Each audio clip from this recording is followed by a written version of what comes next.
Explaining the magic, Mashle, and Muscle's power system with a free this time. Mashle, in my view, boasts one of the most underrated and surprisingly well thought out magic-based power systems in Shonen. The concept of magic was believed to be a gift from God, a miracle bestowed upon humans by the being who created the world, and it is through magic alone that the value of one's existence is determined. Following this reasoning, it makes sense that a lot of one's potential, affinity, and capability of magic stem from one's lineage. Let's take Lance Crown for instance, Mashle's classmate in Adler, being the most skilled magician in his cohort and the son of the esteemed Crown family who specialize in gravity magic. It makes sense that he's as powerful as he is. Moving on to the Eastern Academy entrance exam, we learn that casting spells involves a mental image and channeling magical energy. In other words, no magic would thereby equate to no spells, and by fueling the average spell with significantly more magical energy, its potency will be pretty drastically amplified. Now, magic as we know it is something that the body naturally produces, and I think we can all agree it would be pretty boring if your natural magic energy just guaranteed you the victory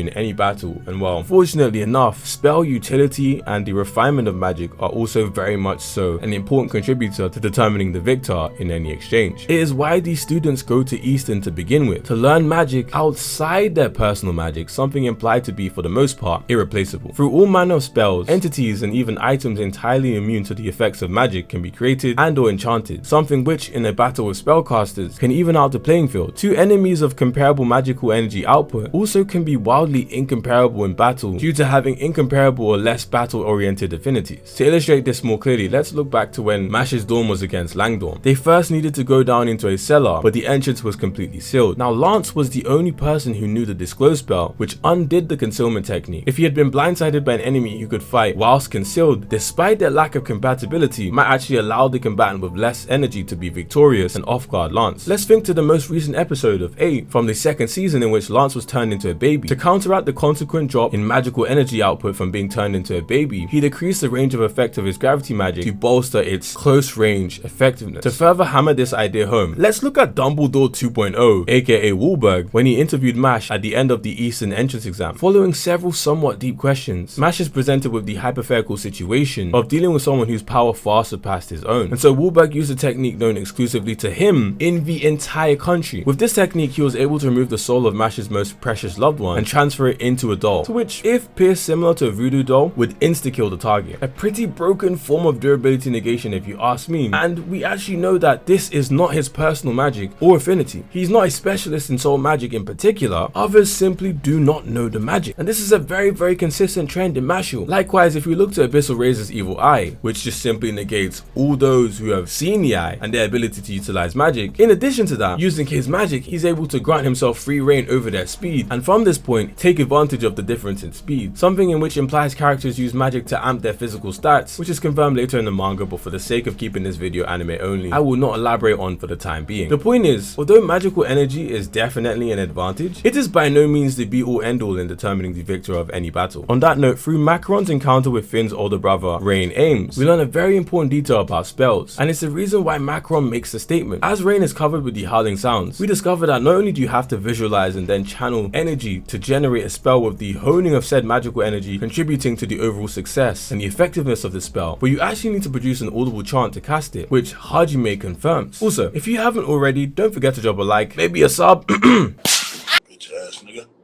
Anyways, back to the video. This is the very reason why Macaron was so confident in his battle with Rain, as the howling sounds essentially functions like a sound activated set of explosives. Things get more interesting when we discover how and why Rain could escape such a situation, and it's the illustrious magic mark system of Mashle. As far as we know, magic users are marked from 0 to 3 marks, with 0 marked beings being those bearing no potential to utilize or acquire more magic lines. Notice I said acquire, and we'll get to that in just a second. Now, single liners, who represent the vast majority of the magic society, at the very least have the capacity for magic. The first line of any user also must be somewhere on their face, but it's unclear where any additional lines necessarily need to be located. Those with more than one line or exceptions, representing about 1 in every 100,000 magic users, believed to have been chosen by magic itself, and the magic users' number of marks grows in accordance with their magical ability, and so those with more lines notice a corresponding increase in their absolute magic power. The most interesting and painfully ironic part about this power system is that as long long as you have one magic line at birth, it's possible to acquire more lines later down the line, which doesn't really coincide with the idea of everything being determined by birth. The first example being Dot as an era Cruz, who via surpassing an emotional threshold becomes a double liner, possessing drastically more magic power, greater attack potency, durability, and speed. Furthermore, Rain is a prime example as the youngest in the series to acquire 3 lines as a natural double liner. For a series that seems to harbor so heavily about the benefits of natural born hereditary god-given gifts, one's relationship with any of the gods is very much so dependent on the hard work beforehand, with the pinnacle of magic society himself, Wahlberg, only being a natural born single liner who succeeded in acquiring 2 lines to become a triple liner. These acquired marks are also consciously formed and aesthetically more chaotic than the natural magic lines, so it seems he's able to adjust his baseline in the context of a battle. Of all 3 classes of magic, basic, personal, or more advanced conditional magic, additional lines give access to a higher tier of magic than what lower lines can use, with techniques such as the